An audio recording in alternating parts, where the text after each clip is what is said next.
La vidéo qui va suivre parlera de la faculté à vaincre, à rebondir par rapport à des traumatismes vécus. C'est maintenant après le générique.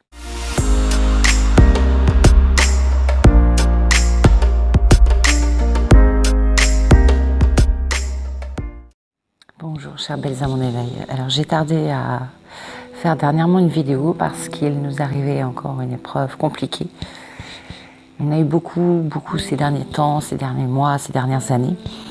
Mais là, une nouvelle fois, notre petit dernier, pour ceux qui me suivent, vous le savez, notre petit garçon de 9 ans et demi a un retard général, donc est différent, un handicap. Mais depuis l'âge de 2 ans, il est épileptique. Et il a une épilepsie pas très régulière, mais par contre, quand il fait des crises d'épilepsie, les 3/4 du temps, ce sont d'énormes crises. Il nous a quand même fait ces dernières années 2 comas, a été hospitalisé en réanimation au Kremlin-Bicêtre avec des détresses respiratoires, intubation, enfin c'était extrêmement éprouvant. Et le week-end dernier, il a été à nouveau hospitalisé dans un hôpital près de chez nous. Il n'est pas parti sur Paris, mais il a été hospitalisé plusieurs jours. Et puis il a mis du temps et il met toujours du temps à s'en remettre, puisqu'il y a plein de phases après une crise d'épilepsie et on a toujours peur des séquelles. Et cette expérience m'a donné le thème de cette vidéo d'aujourd'hui, à savoir la résilience, qui est un terme qu'on emploie pour signifier une capacité à rebondir, à rejaillir par rapport à un événement qui est survenu brutalement dans notre existence. J'ai voulu faire cette vidéo à l'intérieur de notre théâtre, donc là je suis face à la scène, donc la scène est derrière vous, mais je me suis assise sur l'un des fauteuils de notre petit théâtre de 50 places, parce que je trouvais que la symbolique était très jolie par rapport à la résilience, à savoir que dans ce lieu, on rit, on s'émerveille. Il y a souvent plein de rires d'enfants avec mes élèves, d'adultes qui répètent, ma petite troupe de comédiens adultes que j'adore, le public qui est toujours heureux d'être dans ce lieu. Et par rapport à cette symbolique, la vie c'est comme les rôles qu'on endosse quand on joue un rôle. Moi j'ai toujours dit, on est notre propre être avec le personnage qu'on nous propose de jouer. Et ça fait un être impalpable avec toutes ses émotions et en même temps le rôle qu'il doit jouer sur le moment, qu'il doit assumer, qu'il doit accueillir, même si c'est pas trop le style de personnage qu'il ait forcément envie de jouer, eh bien il va quand même assurer ce rôle. Eh bien la vie c'est ça, ce sont un partage de nos émotions et d'épreuves qui nous font jouer un rôle qu'on n'avait pas forcément envie de jouer, mais qu'on va essayer de jouer le mieux possible. Voilà pourquoi faire cette vidéo dans mon théâtre que j'adore, qui j'espère va rouvrir bientôt ses portes, parce que ça commence on commence tous à trépigner. Et puis voilà. La résilience se manifeste sous plein de manières, quelles qu'elles soient, psychologiques, écologiques, urbaines, etc. Et moi c'est de la résilience psychologique dont j'ai envie de vous parler aujourd'hui. Il y a d'ailleurs un neuropsychiatre très réputé qui est également éthologue qui s'appelle Boris Cyrulnik. Vous pouvez aller voir des vidéos sur internet. Il fait de nombreuses conférences en université, pour des journaux télévisés, etc., des émissions télévisées. Et son contenu est extrêmement intéressant et au-delà du discours du scientifique, il a une façon d'expliquer la résilience et toutes les subtilités de la résilience, toutes les phases de ce processus avec une limpidité, une compréhension immédiate et des termes absolument faciles à décrypter. Donc n'hésitez pas à aller voir ce grand monsieur et qui parle avec beaucoup d'humanisme et d'humilité. La résilience, c'est savoir faire face, savoir résister, pour être encore plus fort. Comme je le mettais dans ma miniature, l'expression « ce qui ne tue pas rend plus fort ». Eh bien, c'est exactement ça. Sauf que la résilience, ce n'est pas résister pour s'endurcir. C'est-à-dire devenir, après l'épreuve, indifférent à une épreuve prochaine encore plus forte. Parce que si on s'endurcit, ça veut dire qu'on devient encore plus dur que l'épreuve et du coup, on perd toute sensibilité. On éteint notre cœur. Alors que l'idée, c'est que chaque épreuve doit nous faire grandir et indirectement nous faire grandir là. Nous dire que si nous avons vécu telle ou telle épreuve, eh bien, ça ne peut que nous servir à aider autrui dans des épreuves similaires ou différentes, mais en tous les cas, d'être davantage dans l'empathie, davantage dans l'écoute des autres et de faire en sorte que cette épreuve serve à cela, à nous faire avancer, à nous faire changer au niveau de notre regard sur le monde. Alors vous me direz, il y a bien sûr pas les mêmes prédispositions au départ pour chacun d'entre nous. Ça c'est comme tout, c'est comme pour la confiance en soi, l'estime de soi, l'amour de soi. Tout parle de l'enfance. C'est sûr que si on est né dans une famille bienveillante, qui nous écoute, qui nous dit des mots d'amour, qui nous donne confiance en nous, qui nous permet d'avoir une estime de nous-mêmes, si on voit des parents unis, si nous avons des amis, un entourage bienveillant, eh bien, nous aurons davantage de facultés à être dans la résilience. À l'inverse, si dès notre plus jeune enfance, nous n'avons pas été estimés à notre juste valeur, nous avons reçu des propos dévalorisants, nous avons eu un schéma devant nos yeux de famille extrêmement conflictuelle. Si dans notre environnement scolaire, nous avons essuyé pas mal de réflexions extrêmement cruelles de la part des petits camarades, c'est sûr que tout ça va nous donner une image de nous-mêmes qui ne va pas nous permettre d'aborder de la même manière les événements et du coup, nous aurons beaucoup plus de mal à être résilients ou du moins à accepter de passer les étapes pour mieux continuer notre existence et surtout être plus fort pour la vivre.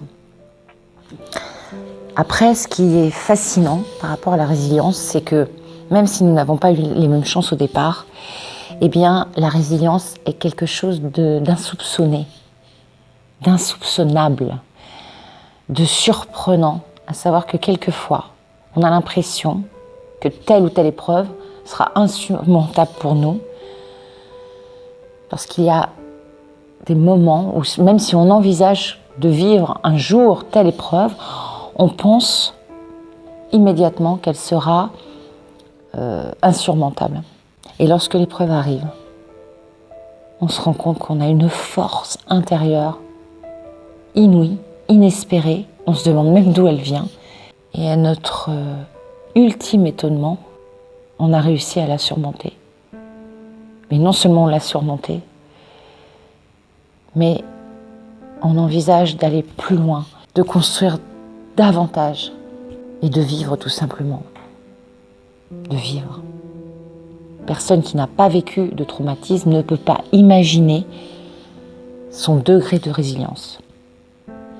Et que quand on est devant l'épreuve, parce qu'il y a l'épreuve qui arrive, donc il faut l'accueillir, il faut la vivre. Et quand on la vit, bah là on peut... Moi je perds pied, par exemple par rapport à mes enfants, par rapport à des deuils dans la famille.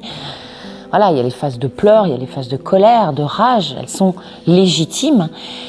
Des phases d'avoir ce sentiment d'injustice. Et puis après, il y a la phase d'acceptation, d'adaptation. Mais il faut aller au-delà de l'adaptation. Quand on plonge dans une piscine, quand on dit qu'on a la tête sous l'eau, qu'on est complètement en train de couler, bien à un moment donné, on va toucher le fond. Soit on touche le fond, on reste au fond parce qu'on n'a pas cette force de vouloir remonter à la surface. Soit on va se servir du fond comme un tremplin qui va nous remonter à la surface. Et là, on va à nouveau respirer et voire mieux respirer qu'avant. Peut-être délester d'un poids et se dire que de toute façon, ce qui est passé est terminé, qu'on ne peut plus revenir en arrière. C'est quoi le choix ? Il faut continuer. Par amour pour la personne peut-être qui nous a quittés, pour la personne qui est malade, par amour pour soi, c'est-à-dire qu'on mérite d'être heureux, on mérite de continuer de vivre et de donner, de transmettre. Et pourquoi pas que ces expériences difficiles soient une sorte d'exemple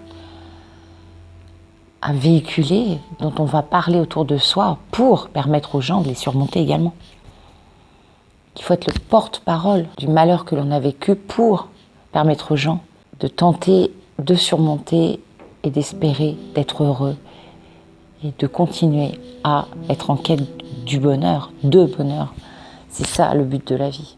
Et devant chaque épreuve, on a tous la même tendance, c'est se sentir victime. On se sent victime de cette épreuve.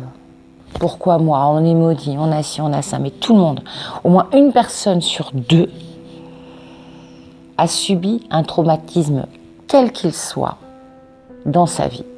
Boris Cyrulnik, dont je vous ai parlé tout à l'heure, je crois que d'ailleurs j'ai dit Cyrulnik, non mais ça m'arrivait, des fois vous avez remarqué, je bafouille un petit peu. Eh bien, il a dit quelque chose de très juste. Il a dit une phrase qui est très très juste, qui sonne très juste et qui va résonner en vous également. Il n'y a rien d'irrémédiablement irréversible. Qu'est-ce qu'on peut ajouter à cela? Tout change en permanence. Ça, on en parle souvent, souvent du changement. Mais c'est ce qui fait partie du mouvement de la vie. Hein. C'est comme les vagues, hein. Les marées qui montent et qui descendent, c'est exactement ça. Il faut accepter qu'il y ait des hauts, qu'il y ait des bas. Mais l'idée, c'est que plus il y a de bas, plus on remonte haut. Bien sûr qu'il y aura des gens qui resteront en chaos, des gens dépressifs, qui ne vivront que par rapport au malheur qu'ils ont vécu et que pour le malheur, et entretiendront ce malheur toute leur vie et passeront à côté de tout ce qu'ils auraient pu faire par rapport à ce malheur, tout ce qu'ils auraient pu se reconstruire. Les personnes qui sont parties, vous croyez qu'elles veulent que vous les pleuriez toute une vie et que vous passiez à côté de votre existence, votre bonheur, votre droit au bonheur? Vous avez la permission de continuer à vivre. Cela vous est permis. Ce n'est pas une question de culpabiliser parce que vous avez envie de continuer à vivre des choses qui vous font du bien, qui vous rendent heureux. Ce n'est pas pour ça que vous allez oublier l'être cher disparu. Ce n'est pas pour ça qu'elle ne sera pas toujours dans votre cœur, dans votre âme, toujours avec vous. Il faut poursuivre son chemin.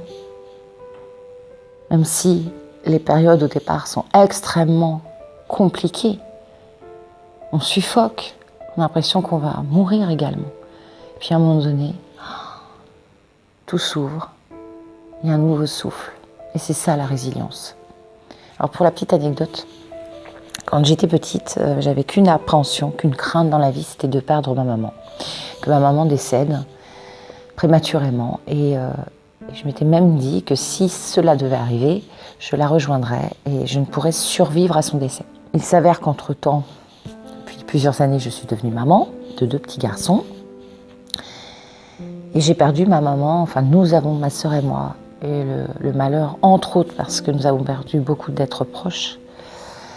Donc nous avons notre maman qui est décédée il y a 8 ans. Et vous voyez, on l'a accompagnée dans la maladie pendant plus de 3 ans. Dans son décès qui a été très très long à l'hôpital. Et je suis là aujourd'hui pour vous en parler.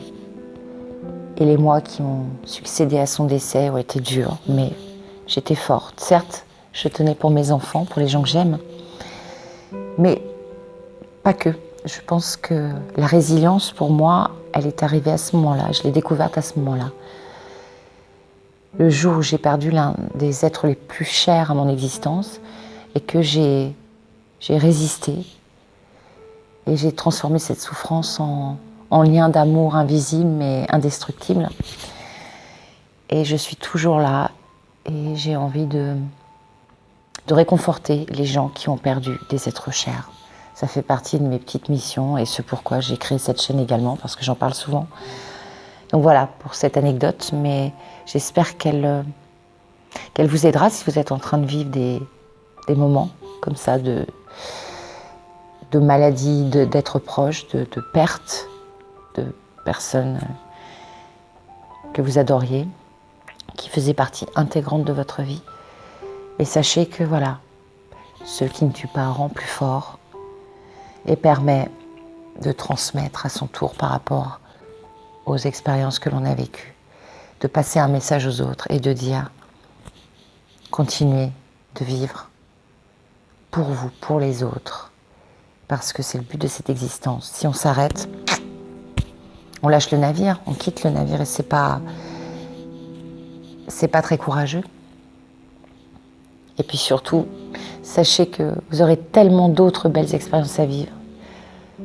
C'est comme le yin, le yang, le blanc, le noir. On peut vivre autant d'expériences difficiles qu'autant d'expériences transcendantales, magnifiquement belles.